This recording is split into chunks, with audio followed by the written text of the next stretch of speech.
ആൽബങ്ങൾ ഹിറ്റായിരുന്ന കാലത്ത് അതിലഭിനയിച്ച് തരംഗം സൃഷ്ടിച്ച നടിയാണ് ദേവിക നമ്പ്യാർ. പിന്നീട് ടെലിവിഷൻ നായികയായി പ്രേക്ഷകരുടെ മനസ്സിൽ ഇടം നേടുകയും ചെയ്തതോടെ ആൽബങ്ങളെക്കുറിച്ചുള്ള കാര്യങ്ങൾ എല്ലാവരും മറന്നു.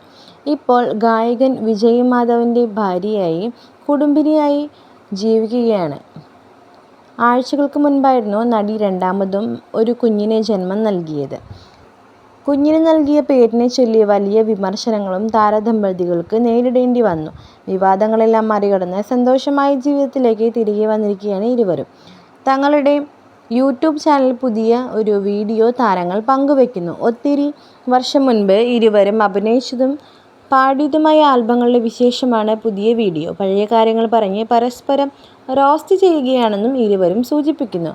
അങ്ങനെ ദേവിക അഭിനയിച്ച ആൽബത്തെപ്പറ്റി വിജയ് പറഞ്ഞതോടെ അതിൻ്റെ പിന്നാമ്പുറത്ത് നടന്ന ചില കഥകൾ കൂടി ദേവിക പങ്കുവയ്ക്കുന്നുണ്ട്. അന്ന് ഹിറ്റായി മാറിയ ആൽബത്തിൽ റസിയ എന്ന മുസ്ലിം കഥാപാത്രത്തെയാണ് താൻ അവതരിപ്പിച്ചത്. അതിഷ്ടപ്പെട്ട ആളുകളിൽ ഒരാൾ വിവാഹാഭ്യർത്ഥനയുമായി തൻ്റെ വീട്ടിലെത്തിയ ശേഷം സംഭവിച്ചത് എന്താണെന്നും താരം വ്യക്തമാക്കുന്നു. 9ാം ക്ലാസ്സിൽ പഠിക്കുമ്പോഴാണ് താൻ ആ ആൽബം ചെയ്യുന്നത്. താൻ മുസ്ലിം കുട്ടിയാണെന്ന് കരുതി ഒരുപാട് കല്യാണാലോചനകൾ വന്നു. ഗൾഫിൽ നിന്ന് വരെ കല്യാണം കഴിച്ചോട്ടെ എന്ന ചോദ്യങ്ങൾ വന്നിട്ടുണ്ട്.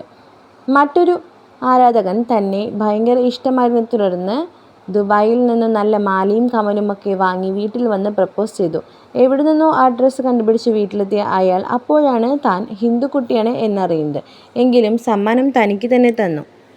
ആ വരവിൽ തന്നെ മറ്റൊരു പെൺകുട്ടിയെ വിവാഹം കഴിച്ച് ഭാര്യയുമായി തൻ്റെ വീട്ടിൽ വരികയും എല്ലാവരും ഒന്നിച്ച് ഭക്ഷണം കഴിച്ചതുമെല്ലാം ദേവിക നമ്പ്യാർ ഓർമ്മിക്കുന്നു. നിങ്ങൾക്ക് ഇരുവരെയും ഇഷ്ടമാണെങ്കിൽ കമൻറ്റ് ചെയ്യൂ.